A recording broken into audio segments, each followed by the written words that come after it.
Ya, Assalamualaikum warahmatullahi wabarakatuh.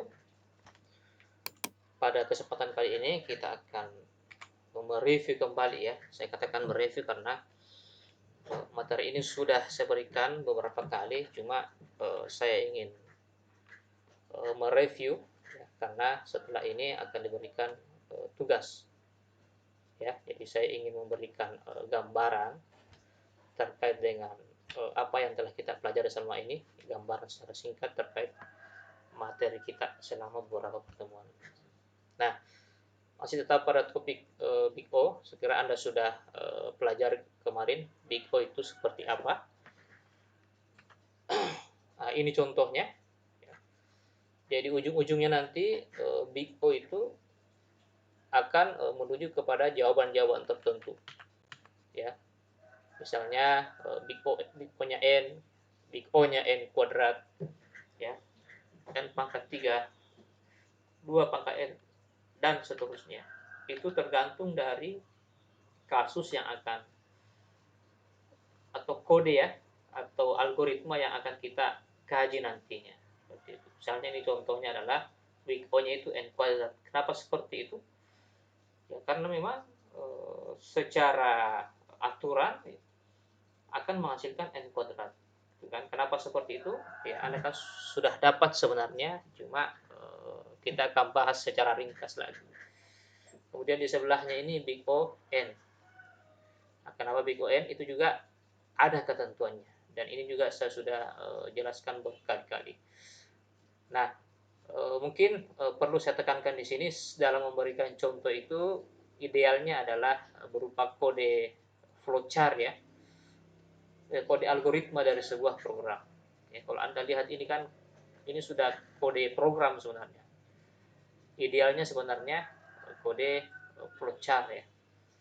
Maaf, algoritma dari suatu program karena pemeriksaan atau menganalisa sesuatu itu harusnya ya dilakukan sebelum program dibuat.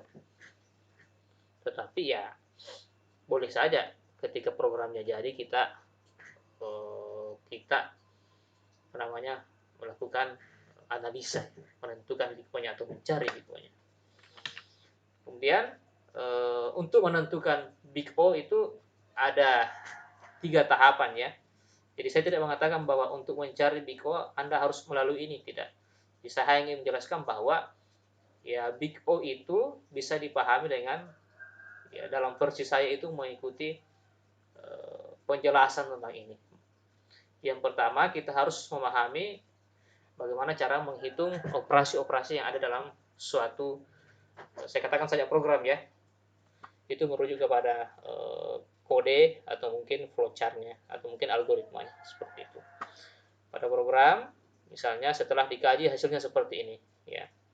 Nanti kita bahas sedikit ini kemudian kita harus memahami sama tadi setelah mengetahui bagaimana cara menghitung operasi dasar, kemudian ada modifikasi sedikit nanti Anda bisa lihat di slide. Kemudian kita harus memahami bahwa ya dalam menghitung kompleksitas itu kita harus memahami ada kasus terburuk, terbaik dan rata-rata. Kemudian setelah memahami ini, seharusnya kita sudah gampang untuk menentukan big O-nya.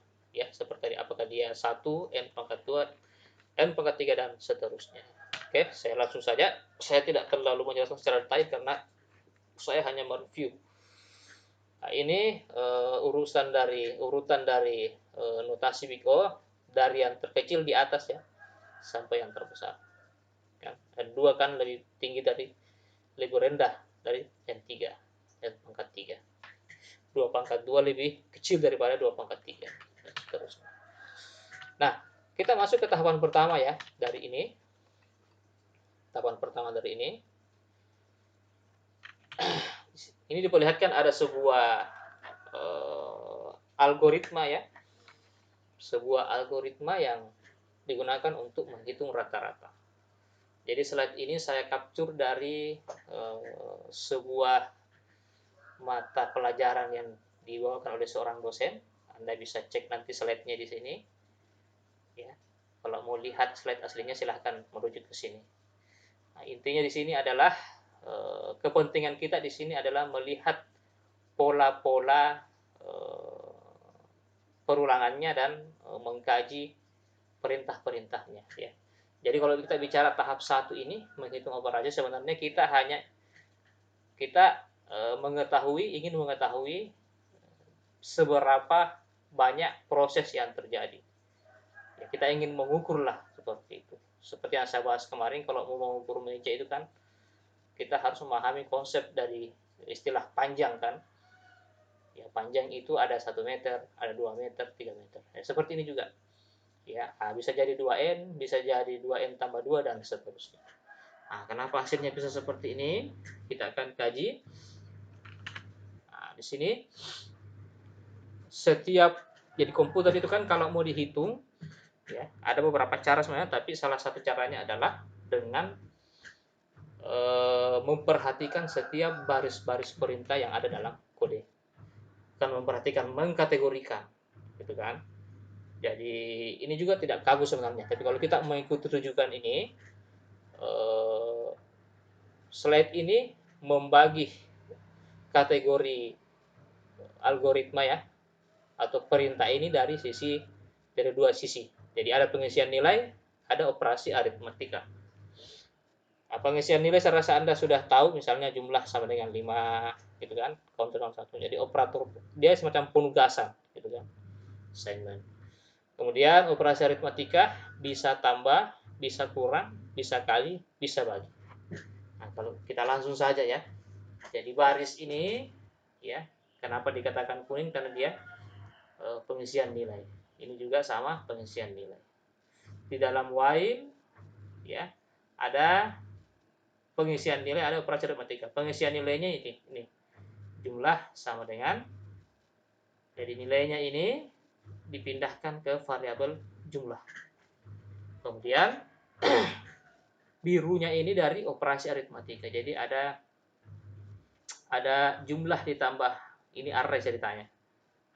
Dari array yang kesekian ya, berdasarkan counternya itu dihitung sebagai 1 ya.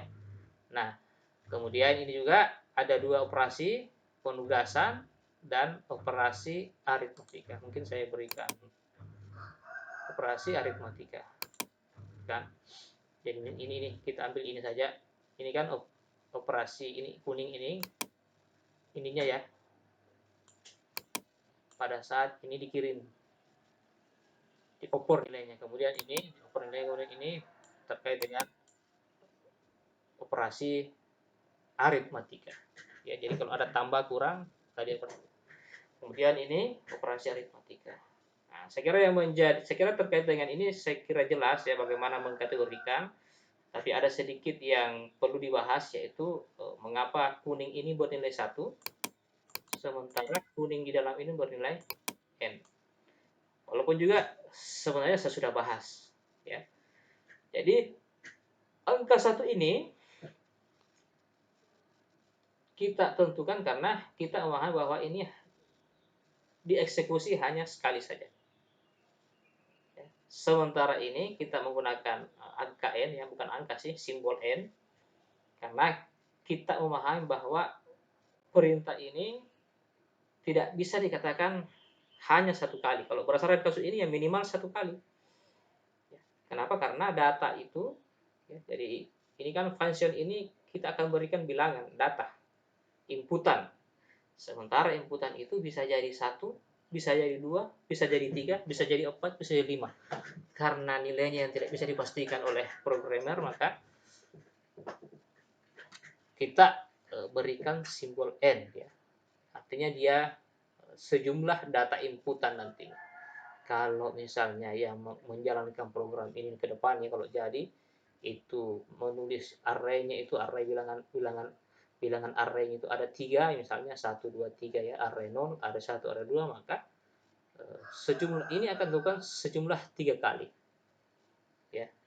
Kalau kalau kita ya mengatakan saja N kali gitu kan. Saya kira untuk sementara seperti itu, nanti kita lanjut lagi di slide berikutnya.